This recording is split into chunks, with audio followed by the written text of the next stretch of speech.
This week, I really have just been asking God to just show Himself to me in some way. And tonight we went to the Brooklyn Tabernacle, and we were at the service, and we started out with a worship session, and then the pastor came up and said that they had a prayer request. And he announced that a lady named Lisa was there with her husband Tom, and Lisa had been diagnosed with cancer, and they had an appointment the next day.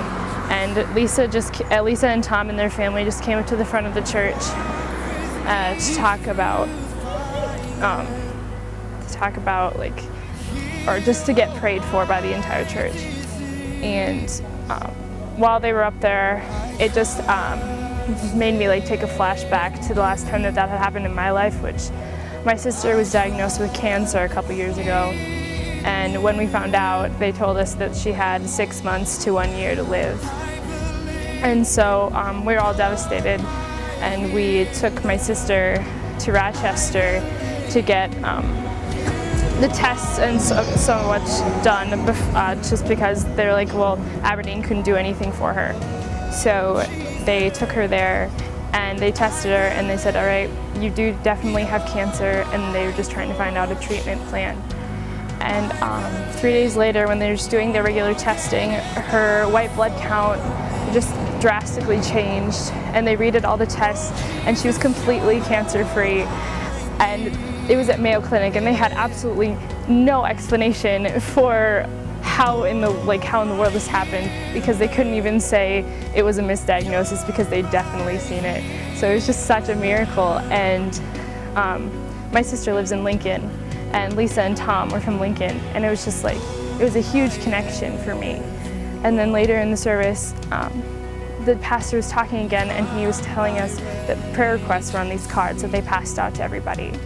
And the one that he read was about a guy that had cancer.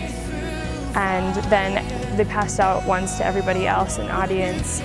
And the girl next to me, I had been crying because this was just reminding me of all that had gone on before.